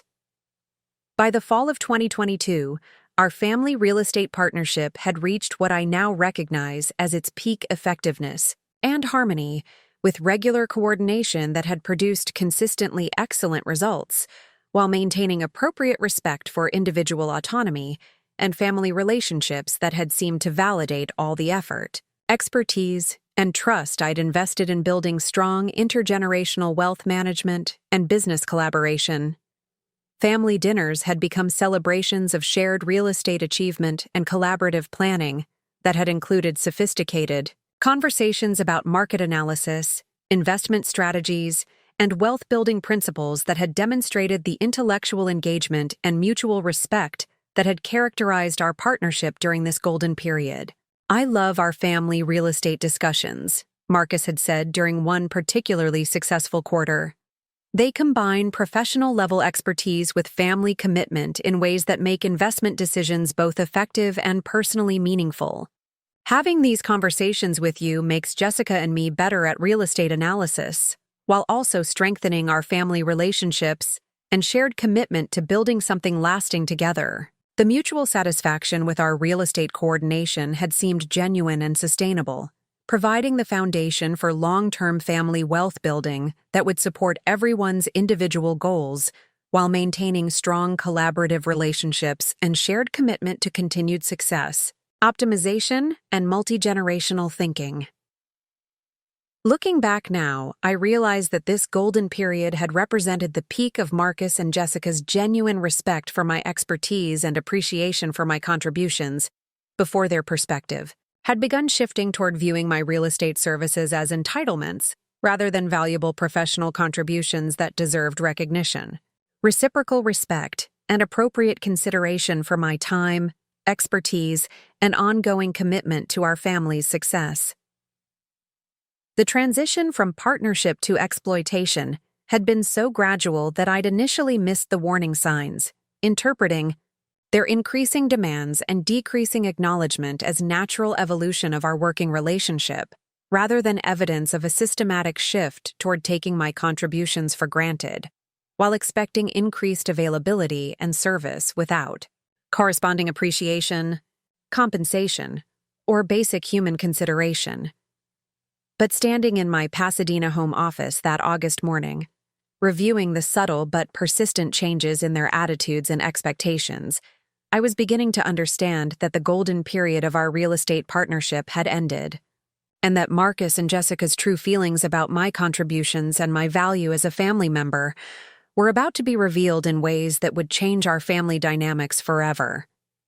Sometimes the people who seem most appreciative of your expertise are actually calculating how to maximize their benefit while minimizing their obligations to show respect, gratitude, and consideration. Marcus and Jessica were about to learn that the woman they'd begun taking for granted was actually someone with the real estate expertise, property ownership, and professional determination to ensure they regretted ever treating her contributions as entitlements rather than valuable services deserving of appreciation and respect. Standing in my Pasadena home office that August morning, still processing the mounting disrespect and casual dismissal I'd been experiencing from Marcus and Jessica, over the past 8 months, I felt the last fragments of my trust in their character and gratitude crumbling away. But what I discovered when that scorching afternoon's events unfolded would transform my disappointment and frustration into a cold, calculating determination that would change everything forever and demonstrate that some 70-year-old women fight back with consequences that reshape entire family dynamics and financial futures.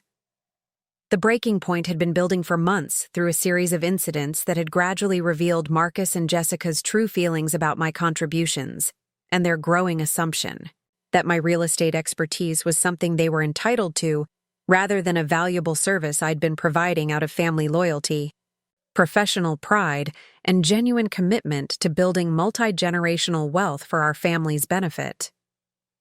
The shift had begun subtly in the fall of 2022, when Marcus's commercial real estate business had achieved significant expansion, and Jessica's consulting practice had secured several Fortune 500 clients. Their professional success, which had been significantly accelerated by the real estate optimization, financing advantages, and industry connections I'd provided, had somehow translated into decreased appreciation for my contributions rather than increased gratitude for the foundation I'd helped them build.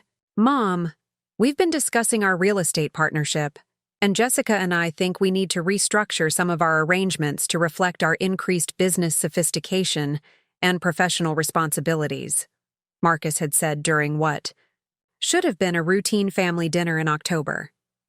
"We're grateful for everything you've done to help us get established, but we're reaching a point where we need more autonomous control over our real estate operations and investment decision-making." The language shift from collaboration to arrangements and from partnership to autonomous control had been immediate and unmistakable, representing a complete reversal of the mutual respect and shared decision-making that had characterized our golden period. Gone was the appreciation for my expertise and acknowledgement of my contributions. In its place was the kind of dismissive attitude that suggested they'd decided my involvement was no longer necessary now that they'd achieved the success my management and guidance had made possible. "Marcus, I'm not sure I understand what you mean by restructuring," I'd replied, trying to keep my voice calm despite the surge of concern I'd felt at this sudden change in attitude and approach. "Our current partnership has been generating excellent results for everyone. What specific changes are you thinking about, and why do you feel they're necessary?" Jessica had immediately joined the discussion, her tone carrying the kind of condescending patience typically reserved for explaining simple concepts to people who weren't quite capable of understanding complex business matters or modern real estate strategies. "Eleanor, we appreciate everything you've taught us about real estate management and investment analysis," Jessica had said, her voice carrying false warmth that had made her dismissal even more insulting and hurtful. "But Marcus and I have learned enough from working with you that we're confident we can handle most of our real estate operations independently now. We don't want to continue imposing on your time and energy for routine property management tasks that we should be handling ourselves." The phrase "imposing on your time" had been particularly offensive, given that managing our family's real estate empire had been my primary source of purpose, intellectual engagement, and professional satisfaction since retiring from active development. They hadn't been imposing on me. They'd been providing me with meaningful work that had utilized my decades of expertise while contributing significantly to our family's continued success and wealth building. But more disturbing than their dismissive language had been the specific changes they'd proposed, which would have eliminated my involvement in their most important real estate decisions while maintaining my responsibility for routine administrative tasks that required time and effort, but provided no intellectual satisfaction, strategic input, or recognition of my professional-level expertise. "We'd like you to continue handling basic property management coordination and routine maintenance scheduling," Marcus had explained. "But Jessica and I want to take direct control of acquisition decisions, development planning, and major financing arrangements. We feel like we're ready to handle those responsibilities without consultation or oversight. The proposal had been a calculated insult disguised as professional development and business maturity. They'd wanted to retain access to my administrative services and routine property management, while eliminating my authority over the strategic decisions that had been generating superior results and had required my most sophisticated expertise, industry relationships, and decades of market knowledge. Marcus, I'm concerned that this approach might not serve your best interests or protect the portfolio we've built together, I'd responded, trying to maintain professional objectivity despite my growing anger and disappointment. The strategic coordination and optimization we've been implementing requires comprehensive oversight and expertise that takes decades to develop. Fragmenting the decision-making process could reduce effectiveness, increase risks, and compromise the performance. That's been benefiting everyone. But Marcus and Jessica had been prepared for my objections, responding with what was clearly a coordinated strategy designed to position them as mature professionals who'd outgrown their need for family assistance, in contrast to my supposedly overprotective resistance to their independence and business development. Mom, we understand your concerns, but Jessica and I are successful professionals with advanced education and significant experience managing complex real estate transactions, Marcus had said, using his business training to present their position as reasonable and my resistance as evidence of controlling behavior, rather than legitimate concern about preserving successful strategies. We're grateful for your guidance during our early partnership development, but we need to take full responsibility for our own real estate decisions now.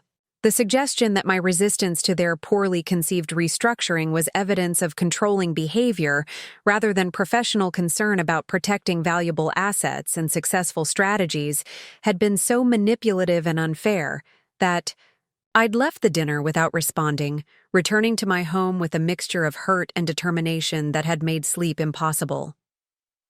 Over the following months, Marcus and Jessica's attitude toward my real estate contributions had continued to deteriorate systematically, even as they'd maintained their expectation that I would continue providing administrative services, emergency assistance, and immediate help with complex problems whenever they encountered difficulties or needed urgent support with challenging situations. By January 2024, they'd been treating me like an on-call property management assistant rather than a respected family member and business partner, making demands for immediate service while showing no appreciation for the expertise, time, and effort required to maintain their real estate operations effectively and profitably. Eleanor, I need you to coordinate emergency repairs at the Riverside property by noon today, Jessica would call to say, without any acknowledgement that such requests required considerable time, contractor coordination, and attention to detail to process correctly and cost-effectively. The tenant is threatening to break the lease if this isn't handled immediately, so I hope you can take care of it this morning. The casual assumption that I would drop everything to handle their urgent property management needs, combined with their complete lack of appreciation or acknowledgement of the complexity involved in coordinating quality repairs, managing contractor relationships, and ensuring cost-effective solutions, had reflected their transformation from grateful family members to entitled employers who expected service without showing respect or consideration. Even more frustrating had been their tendency to blame me when their independent real estate decisions had produced poor results, despite their insistence on making those decisions without my input, consultation, or strategic oversight. When Marcus's attempt to optimize their investment allocation had resulted in a $67,000 loss during a market downturn that I'd predicted and had warned them about, rather than acknowledging their mistake or requesting my analysis for future decisions, they'd suggested that my conservative approach had made them overly cautious about pursuing necessary growth strategies and market opportunities. Eleanor, we think your influence has made us too risk-averse, Marcus had said during a particularly frustrating conversation about their investment losses. We need to be more aggressive about pursuing growth opportunities and market timing, even if that means accepting higher volatility and occasional losses. The irony that their aggressive strategy had lost more money in 6 months than my conservative approach had ever lost in any 2-year period had been completely lost on them, as had the fact that my risk management strategies had been specifically designed to prevent exactly the kind of unnecessary losses they'd just experienced through overconfidence and poor market timing. But the most devastating aspect of their evolving attitude had been the way they'd begun treating my age and retirement, status as evidence of declining competence rather than accumulated wisdom, experience, and proven track record of superior performance. Comments about keeping up with modern real estate technology and understanding contemporary market conditions had become increasingly common, despite the fact that my investment performance had consistently outperformed their independent decisions. "Mom, I know you have a lot of experience with traditional real estate development," Marcus had said during one particularly condescending conversation. "But Jessica and I are dealing with real estate technologies and investment strategies. That might be different from what you're familiar with from your career." The suggestion that my 50 years of real estate experience hadn't included exposure to modern concepts had been both insulting and demonstrably false, given that my management of their properties had consistently generated superior results, using exactly the kind of sophisticated strategies they'd claimed I couldn't understand or implement effectively. The deterioration of their respect and appreciation had reached a crisis point in early July, when they'd informed me that they were planning to streamline our partnership arrangements by eliminating most of the joint property ownership and transferring primary management responsibility to a professional real estate management firm that could provide contemporary property oversight and investment services. "Eleanor, we've decided to engage Meridian Property Management to handle our primary real estate portfolio," Jessica had announced during what I'd expected to be a routine quarterly review meeting. "They specialize in high-net-worth real estate, investors, and can provide services that are more aligned with our current needs and long-term goals." The decision to replace my expertise with an expensive property management firm, after 4 years of superior performance and substantial savings compared to professional service costs, had been the ultimate demonstration of their ingratitude and disrespect. They'd been willing to pay substantial fees to strangers rather than continue working with a family member whose expertise had been generating consistently excellent results.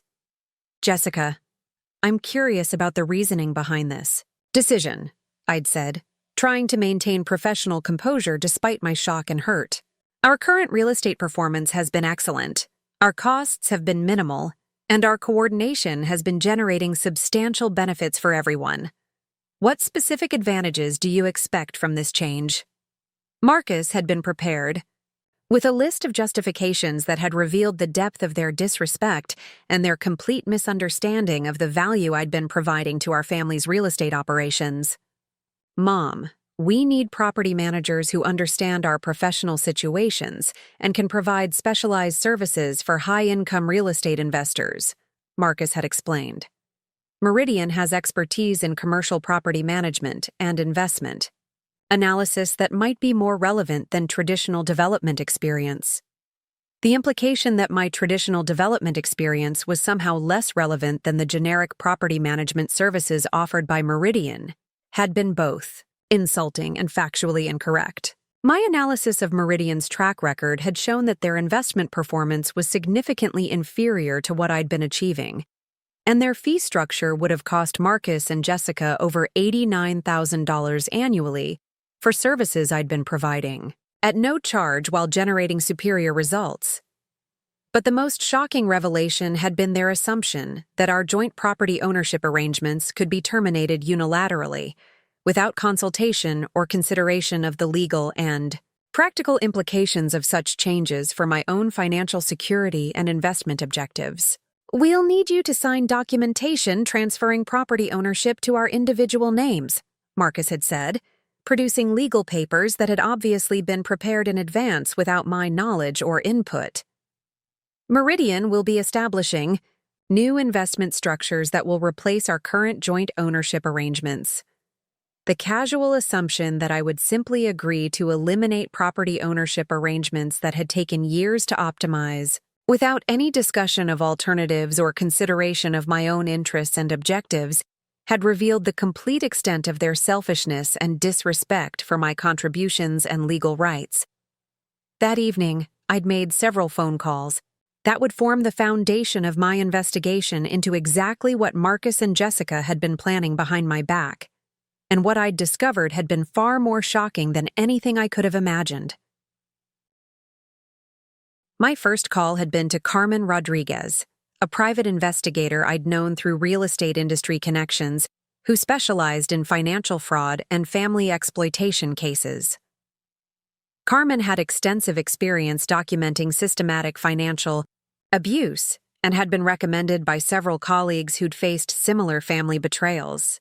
"Mrs. Martinez," Carmen had said after I'd explained the situation, "what you're describing sounds like a classic case of financial elder exploitation disguised as family business planning. Let me research their recent activities and see what we can discover about their actual intentions and any steps they might have taken without your knowledge or consent." My second call had been to Patricia Gonzalez, an elder law attorney whose expertise in real estate disputes and financial abuse cases had been recommended by my longtime legal advisor. Patricia specialized in protecting seniors from family members who attempted to exploit their resources or manipulate their property arrangements for personal benefit. "Eleanor, the pattern you're describing suggests systematic planning to eliminate your control over properties you've been managing while maintaining access to the benefits of your expertise," Patricia had said. "This kind of behavior often escalates, and I'd recommend documenting everything while we investigate the full scope of their planning and any legal steps they might have taken." My third call had been to my former colleague Roberto Chen, who'd retired as Senior Vice President of Commercial Real Estate at Wells Fargo, and who maintained extensive connections throughout the Southern California real estate and banking community. Roberto had access to information systems and professional networks that could provide insights into property transactions and financing activities that might not be visible through normal channels.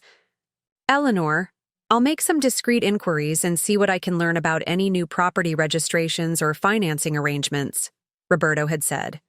"If they're planning to restructure your joint properties, there should be documentation and preliminary activities that we can identify through industry channels and public records."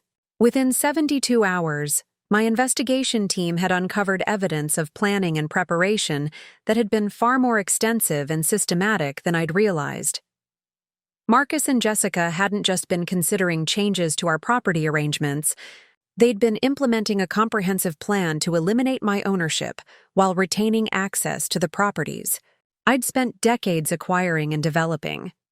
Carmen had discovered that Marcus and Jessica had established new property management accounts with Meridian 6 weeks earlier, had transferred $347,000 from our joint business account without my knowledge, and had been systematically moving assets out of accounts where I had oversight authority and legal protection. "Mrs. Martinez, they've been planning this transition for months," Carmen had reported. "The timing and coordination suggests they've been developing this strategy since at least April, possibly longer. They've been very careful to maintain legal compliance while systematically reducing your access and control over properties you legally co-own." Patricia had discovered that Marcus and Jessica had consulted with estate planning attorneys about terminating joint property ownership and had researched legal strategies for limiting family members' access to real estate assets that had been accumulated through collaborative management and shared investment. "Eleanor, they've been researching your legal rights and looking for ways to minimize your ability to object to or interfere with their plans," Patricia had reported. "The legal consultation records suggest they've been treating this as an adversarial situation rather than a family business discussion, which raises serious concerns about their intentions and methods." But the most shocking discovery had been Roberto's research into their Meridian property management arrangements. The new accounts had been structured specifically to exclude me from any oversight or consultation role, despite the fact that a significant portion of the properties being transferred had been acquired through my expertise and had included my own investment capital and legal ownership interests. "Eleanor, They've essentially stolen your property management strategies and are implementing them through Meridian while cutting you out of any decision-making or benefit sharing, Roberto had reported. The account structures they've created mirror the optimization strategies you developed, but they've eliminated your access and authority while maintaining the benefits of your planning and industry relationships. Armed with this information, I'd realized that Marcus and Jessica's professional independence had actually been a coordinated plan to exploit my expertise while eliminating my control, essentially stealing the property management strategies I'd developed while discarding the family member who'd created them. But the final straw, the incident that would transform my hurt and disappointment into cold, calculating determination, had occurred on August 18, 2024, during what would become known in our family history as the 405 Freeway incident. I'd been experiencing severe chest pains and shortness of breath that afternoon while working in my home office, symptoms that had been concerning enough that I'd called Marcus to ask if he could drive me to the emergency room for evaluation. At 70, with a family history of heart disease and recent stress from our deteriorating family relationship, such symptoms required immediate medical attention, and I'd been nervous about driving myself while experiencing potential cardiac symptoms. Marcus, I'm having some serious chest pain and I'm having trouble breathing, I'd called to tell him. I think I should go to the hospital right away, but I'm not sure I should be driving. Could you possibly drive me to Cedars-Sinai or meet me there? Marcus's response had been the kind of casual dismissal that had revealed the complete extent of his changed attitude toward me and my well-being, treating my potential medical emergency as an inconvenient interruption of his business schedule rather than a serious situation requiring immediate family support. Mom, Jessica, and I have a major client presentation at 4 p.m. with some investors from San Francisco, Marcus had replied, his tone suggesting that my potential medical emergency was secondary to their business obligations. Can't you just call an ambulance if you think it's serious? Or maybe wait until after 6 p.m. when we're done with our meeting? The suggestion that I should either call an ambulance for what might be a minor issue or ignore potentially serious cardiac symptoms because they had a business meeting had been so callous and selfish that I'd been temporarily speechless. Marcus, I don't think chest pain at my age can wait until evening, I'd said, trying to keep my voice steady despite my shock at his indifference. This could be serious. I really think I need medical evaluation now. But Marcus had been unmoved by my concerns, offering only the most minimal assistance while making clear that my medical needs were secondary to their business success and client relationships. Mom, if you really think it's urgent, you could drive yourself to Cedars-Sinai and I'll try to meet you there after our presentation if it runs short, Marcus had said. But honestly, you're probably just stressed about the property management changes we've been discussing. Maybe you should just rest this afternoon and see how you feel tomorrow. The casual dismissal of my symptoms as stress-related, combined with the suggestion that I should drive myself to the hospital while experiencing potential cardiac symptoms, had revealed a level of callousness that I'd never imagined possible from my own son. But I'd been desperate enough for medical evaluation that I'd agreed to drive myself, heading toward Cedars-Sinai Medical Center while experiencing ongoing chest discomfort and hoping that Marcus would indeed meet me at the hospital as promised. The drive had been terrifying and dangerous, as I'd struggled with physical symptoms, while navigating Los Angeles traffic and worrying about what would happen if my condition worsened while I was alone and far from help. Other drivers had noticed my erratic driving and had honked or gestured, highlighting just how unsafe it had been for me to be driving while experiencing medical symptoms. Halfway to the hospital, while stopped in traffic on the 405 freeway near the Getty Center, my symptoms had worsened dramatically. My chest pain had intensified, my breathing had become more labored, and I'd begun feeling dizzy and disoriented in ways that had made continuing to drive impossible and potentially dangerous to other motorists. I'd managed to pull over to the shoulder of the freeway and had called 911, explaining my situation and requesting emergency medical assistance. But I'd also called Marcus to inform him of the emergency and ask him to meet me at whatever hospital the ambulance would transport me to. Marcus, I had to pull over on the 405. My symptoms got worse and I called 911. They're sending an ambulance, I'd told him, my voice weak and shaky from the combination of physical distress and fear. But Marcus's response had been the final revelation that would change everything forever, demonstrating a level of selfishness and callousness that had shattered any remaining illusions about his character or his feelings toward me. Mom, we're literally walking into our presentation right now. This is a $2.3 million development deal that could transform our business, Marcus had said, his voice carrying annoyance rather than concern about my medical emergency. Since you called 911, the paramedics will take care of you? Can't you handle this without me? We probably won't be done here until 8 or 9 p.m. The suggestion that I should handle a medical emergency alone on the side of a freeway because their business presentation was more important than my health and safety had been so shocking and cruel that I'd been unable to respond immediately. Marcus, I'm 70 years old and I'm having chest pain on the side of a freeway, I'd said, my voice shaking with a combination of physical weakness and emotional devastation. I'm scared and I need family support. This isn't something I should be handling alone. But Marcus had been unmoved by my fear and medical needs, offering only the most grudging and inadequate assistance while making clear that my emergency was an inconvenience he was unwilling to accommodate. Mom, you're 70 years old, not 90. You should be able to handle talking to doctors and making medical decisions independently, Marcus had said with finality. If it's really serious, they'll keep you overnight and we can visit tomorrow after work. The casual abandonment of a 70-year-old mother on the side of the 405 freeway during a medical emergency had been the ultimate demonstration of selfishness and ingratitude that had revealed the complete breakdown of family loyalty and basic human decency.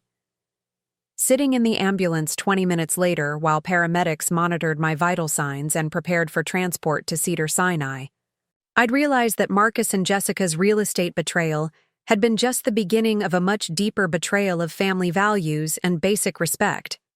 But I'd also realized something else.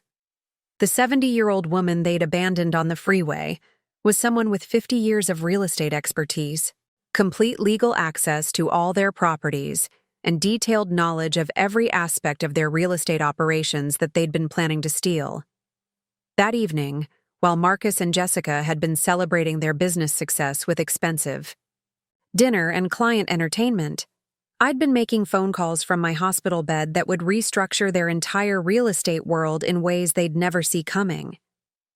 My first call had been to Roberto Chen, activating real estate relationships and professional connections that I'd maintained throughout my retirement. Roberto, I need to execute some property transactions first thing tomorrow morning, I'd said from my hospital bed while monitoring equipment had recorded my vital signs. I'm implementing some family real estate restructuring that requires immediate action and complete confidentiality. My second call had been to Patricia Gonzalez, initiating legal documentation that would protect my actions and ensure that everything I was planning would be completely legal and irreversible.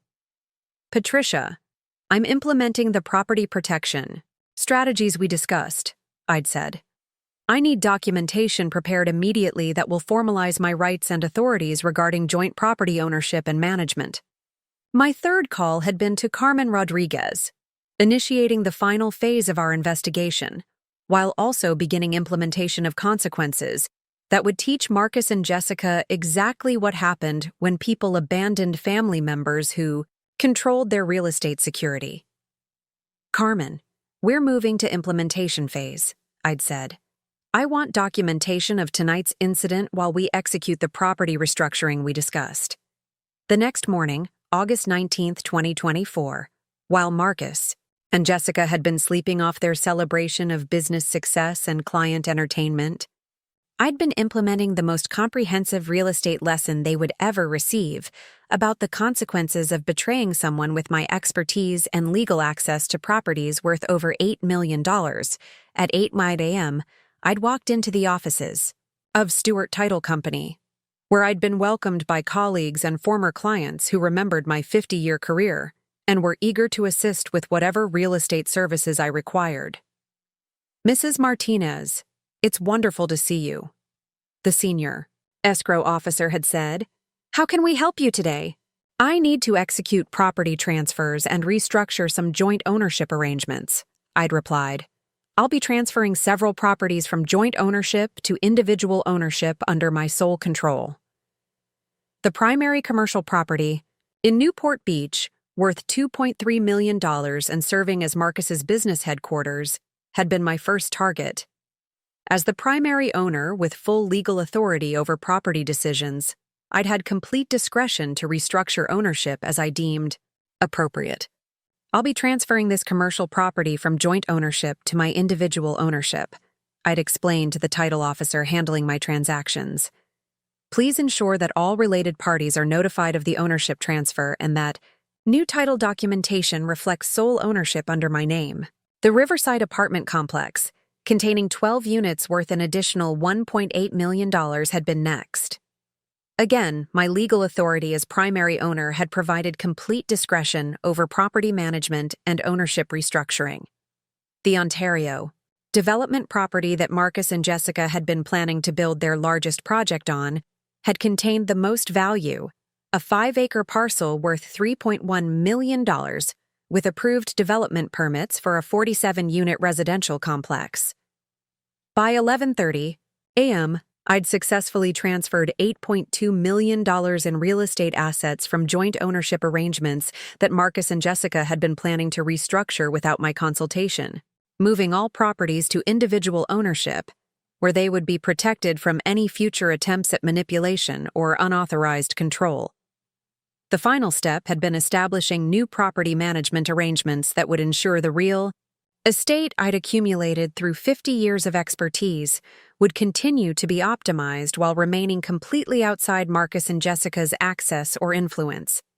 Mrs. Martinez, these new ownership arrangements will provide you with complete autonomy over your real estate portfolio while maintaining the optimization strategies you've developed, my new property manager had confirmed. The properties will be managed according to your specifications with no external access or oversight. But the property restructuring had been just the beginning of the consequences Marcus and Jessica would face for their betrayal and abandonment. By August 22nd, when Marcus and Jessica had expected to finalize their Meridian property management arrangements and had discovered that all joint properties had been transferred and were no longer available for their management or control, their frantic phone calls had begun. "Mom, what happened to our joint properties?" Marcus had called, his voice carrying panic rather than the entitled dismissal that had characterized our recent conversations. "Meridian is saying that the properties they were expecting to manage have been transferred to individual ownership and are no longer part of our partnership arrangements. Marcus, I restructured our property arrangements in accordance with my legal rights as primary owner," I'd replied calmly from my new oceanfront condo in Malibu that I'd been able to purchase immediately with proceeds from refinancing properties that had been freed from partnership restrictions. "Since you and Jessica decided that my real estate management expertise was no longer needed, I've implemented independent arrangements that will better serve my interests." Jessica's response had been even more desperate, as she'd realized that their business headquarters and development projects had also been restructured in ways that had eliminated their access to properties they'd assumed would always be available. "Eleanor, you can't just transfer our business properties without discussion," Jessica had protested during a frantic phone call. "Those properties are essential for our commercial operations. We have client commitments and development projects that depend on access to those properties. Jessica, those properties were acquired through my real estate expertise and were owned according to legal arrangements that gave me complete authority over ownership decisions," I'd replied. "Since you determined that your professional independence was more important than our family collaboration, I've simply implemented arrangements that reflect your stated preferences." The immediate real estate impact on Marcus and Jessica had been devastating and comprehensive.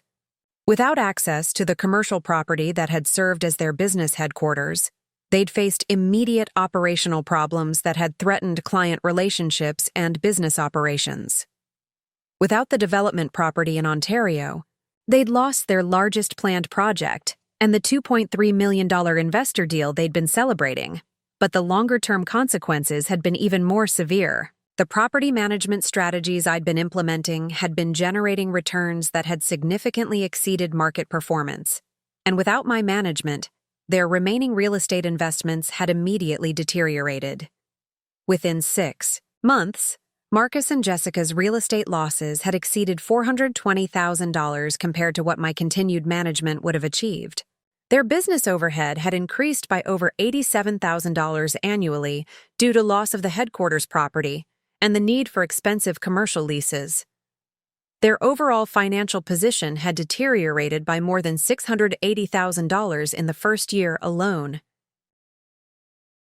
"Mom, we made a terrible mistake," Marcus had admitted during a desperate phone call 8 months after the Freeway incident. "We didn't understand the value of what you were providing, and we've paid an enormous price for our ingratitude and selfishness." But the real estate consequences had been accompanied by social and professional consequences that had been equally devastating.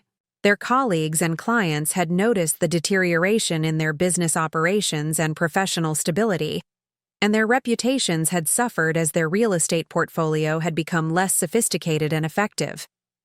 Marcus's commercial real estate business had lost 3 major clients who'd been impressed by the property management capabilities that had actually been provided by my expertise.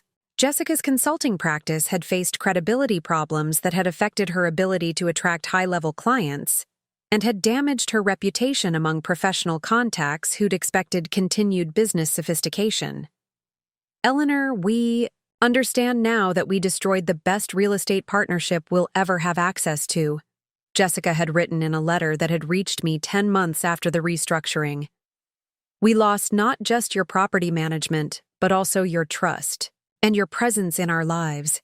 We have no explanation for our ingratitude except our own arrogance and stupidity. But perhaps the most satisfying consequence had been the community recognition that my response to their betrayal had demonstrated exactly what happened when people underestimated someone based on age-related assumptions about capability and willingness to fight back." Eleanor Martinez has become a legend in Southern California real estate circles.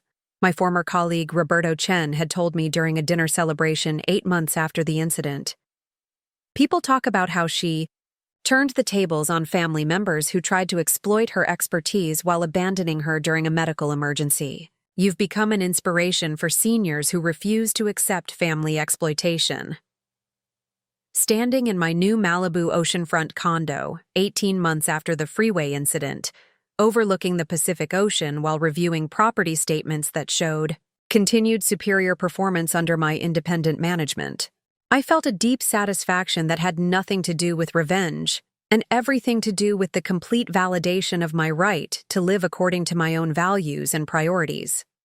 I'd fought for my real estate independence, my professional dignity, and my right to be treated with respect and appreciation rather than exploitation and abandonment, and I'd won completely. The $8.2 million in properties that Marcus and Jessica had lost access to had been a small price for teaching them that respect for elderly family members wasn't optional, and that attempting to exploit someone with substantial real estate expertise was a recipe for permanent financial disadvantage. "Patricia, do you think I was too harsh in my response to Marcus and Jessica's betrayal?" I'd asked my attorney during one of our regular check-in conversations. "Eleanor, you gave them exactly the lesson they needed about the consequences of real estate exploitation and family abandonment," Patricia had replied. "They tried to steal your expertise while discarding your well-being. You showed them that some people fight back with consequences that last forever." The most meaningful aspect of my victory had been the way it had transformed my understanding of my own power and value. At 72, I was managing real estate more successfully, contributing more meaningfully to my community through mentoring programs, and living more independently than I had at any previous point in my retirement. The attempt to exploit my expertise while abandoning my well-being had actually catalyzed the most empowering and financially successful period of my entire retirement. If Someone in your life is trying to exploit your expertise while treating you with disrespect based on assumptions about age or family obligations. Remember my story. Remember that experience and competence are not diminished by age when you have resources, knowledge, and the determination to fight for your right to be treated with dignity and appreciation. Remember that people who try to steal your contributions while abandoning your well-being might discover they've challenged someone with the capability to ensure they regret their exploitation for the rest of their lives. What's your story?